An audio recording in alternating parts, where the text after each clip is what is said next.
Os 5 erros que eu cometi no início da minha advocacia e que você não vai cometer. São erros muito comuns quando a gente começa a iniciar a nossa advocacia.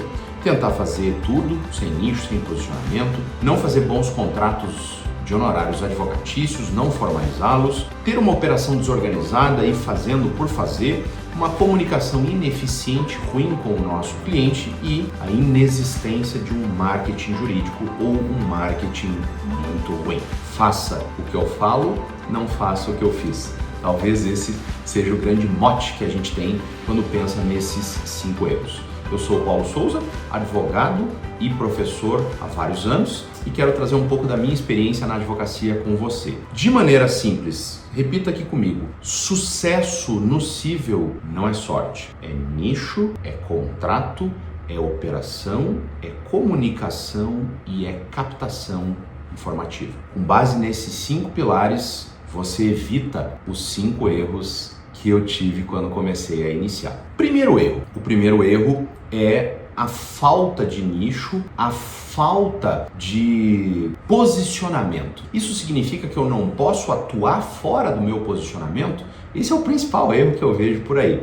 Mas se eu falar que eu sou advogado familiarista, quer dizer que eu não posso atuar em contratos? Claro que pode, mas você tem que ter um posicionamento que te permita, inclusive, negar determinados casos com base nesse teu posicionamento. Se outras coisas estiverem acontecendo, avolumando a sua advocacia, você já consegue falar: olha, eu não atuo nessa área, mas eu tenho alguém para indicar, mas eu tenho um parceiro, mas eu tenho alguém que vai poder tocar esse caso para você e é meu parceiro e depois vai trazer um outro caso na minha área. Então esse posicionamento é fundamental. Você vai escolher uma ou algumas poucas áreas, 1, 2 áreas ali e fazer um posicionamento mais forte naquilo, tá? Por exemplo, consultivo, contencioso, se nós vamos tratar de a parte de consulta específica, administrativo, extrajudicial, onde é que eu vou atuar? Em que área eu vou atuar? Eu posso ser um nicho bem pequeno. Eu sou o advogado dos inventários extrajudiciais e eu vou me posicionar só nisso, muito focado. Ou eu posso ser um pouco mais amplo, né? Eu sou advogado em sucessões ou famílias e sucessões. Eu sou advogado para soluções imobiliárias. Então eu tenho um posicionamento e eu tenho um certo nicho. De novo, nada me impede de atuar em outros nichos aqui, né? O segundo erro que nós temos aqui com muita frequência: os honorários, contratos de honorários, né? A gente tem um contrato ruim, um contrato resumido, um contrato muito copia e cola do Google, do Gemini, do ChatGPT, tá? Faça um bom contrato pensando para aquele seu nicho. A gente fala sobre isso, inclusive, de maneira detalhada em outro vídeo, né? Como cláusulas de reajuste, cláusulas de rescisão, cláusula de objeto, os honorários contratuais e os sucumbenciais, cláusula de êxito, como é que vai funcionar. Mas é importante que você tenha um bom contrato de honorários, porque ele vai ser sua bússola, vai ser seu limite e vai ser a resolução dos seus problemas se você tiver algum conflito com o seu cliente. Então é fundamental que você tenha isso. Terceiro erro que você não pode cometer: organização, operação, estruturação. Então você tem que ter dentro do seu escritório, você tem que se imaginar mais como um empresário do que um advogado. Na realidade, no início da advocacia, nós somos empresários, advogados, marqueteiros, administradores, secretários, telefones, tudo, né? O popular exército de um homem só. A gente faz tudo, mas no geral o nosso foco pós-faculdade de Direito é o quê? A parte jurídica. A gente aprendeu 5 anos da faculdade a fazer, mas a gente não aprendeu a ser advogado, não é? Eu sempre falo, né? Não é faculdade de advogado, não é faculdade de advocacia, é faculdade de direito. Você sabe o conteúdo jurídico para se tornar magistrado, para se tornar promotor, para se tornar advogado, mas você não aprendeu a ser juiz, você não aprendeu a ser promotor, você não aprendeu a ser advogado. E o grande ponto é que o servidor público ele tem toda uma estrutura de servidores, outras que vão cumprir essas outras funções. O juiz vai ter assessor, você não. Você vai ter que estruturar isso por conta própria, seja em você mesmo, o exército de um homem só, seja contratando outras pessoas. Isso, em geral, vai sendo com o desenvolvimento da sua advocacia. Raramente a gente tem recursos suficientes para montar uma mega operação. Então, a gente tem que ter uma estrutura interna de organização, você tem que ter um calendário com prazo, você tem que ter, para fazer publicações, template para honorar, para contrato de honorários, para procuração, para suas petições, tudo pré-pronto para você se agilizar e ganhar tempo, né? Checklist de protocolos. Então, quando o cliente chega, como é que vai funcionar? Aí eu fecho o contrato, como é que vai funcionar? E aí eu começo a entrar com a ação, como é que vai funcionar? Ele tem prazo para eu informar para o cliente, a petição inicial. Quanto tempo eu vou demorar para fazer essa petição inicial? E se for um cliente que chega aqui para uma contestação? Eu não tenho tempo para fazer igual uma petição inicial, né? O reloginho está rodando ali, eu preciso me acelerar. Então, eu tenho que ter esses protocolos de atuação interna, que é igual acontece em qualquer coisa. Você vai numa lojinha da esquina, tem vendedor. Tem 2 vendedores, eles têm um protocolo de quem atende quem. Tem uma ordem, eu posso atender 2 ao mesmo tempo.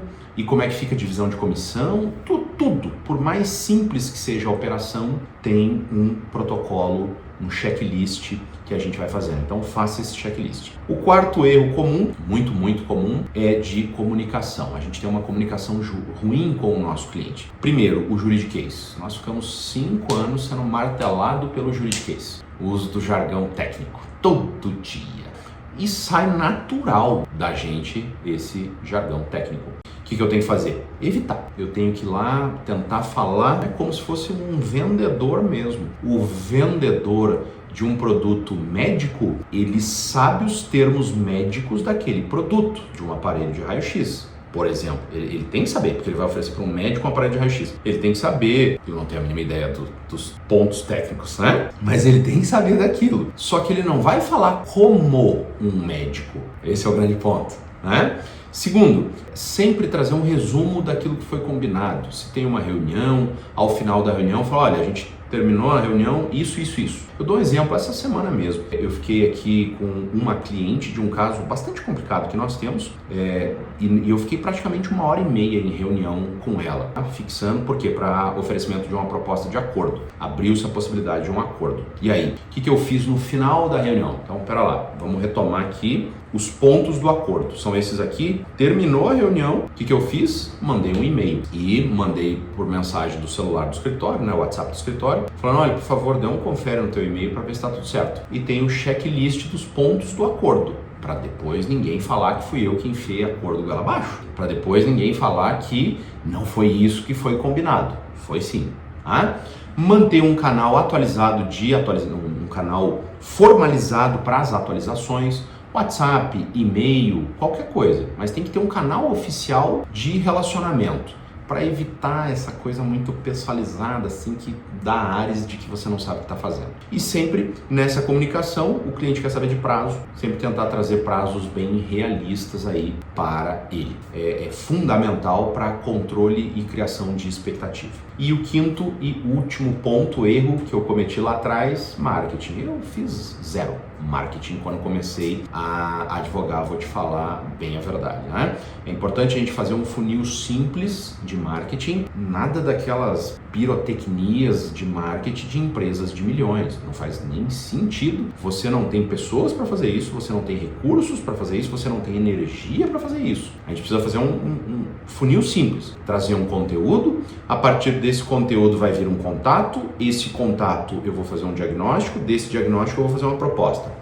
Sempre informativo para evitar você violar regras do Código de Ética da OAB, tá? Fundamental. Por isso, aqui a gente pode pensar, depois de analisar esses 5 grandes erros que eu tive no início da minha advocacia, pensar aqui em um plano de 30 dias para você começar a estruturar e organizar a sua atuação na advocacia sem cometer esses erros que eu cometi.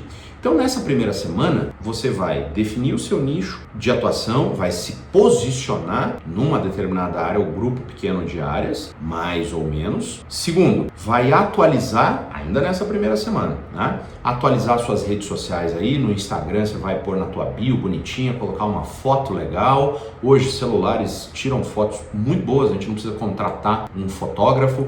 Vá a um local bem iluminado, tire uma foto legal, né? Aquela foto mais profissional. Atualize aí as suas redes, o seu LinkedIn, a sua bio do Instagram para trazer esse posicionamento, e também vai fazer essa atualização dos seus layouts, dos seus padrões, das suas peças, para deixá-las bonitinhas ali, tendo uma base para contrato de honorários, deixar isso aí. Você pode fazer de maneira mais simplesinha, você mesmo vai lá no Canva e faz. Você pode já optar por algo mais avançado, vai contratar alguém, mas eu sempre acho que o simples é melhor, né? Segunda semana, aí você vai focar nessa parte interna do segundo erro, talvez, que envolve os contratos. Então você vai, pesquisa, ChatGPT, Gemini, Google, modelos por aí, e faça um contrato de honorários padronizado, uma procuração padronizada, um quadro resumo e um checklist. Checklists do cliente me procurou, como é que vai ser, o que eu vou fazer, bem simplesinho. Tá? E aí com o tempo você vai melhorando isso. Na terceira semana você vai começar a implementar esses checklists e o seu calendário de prazos.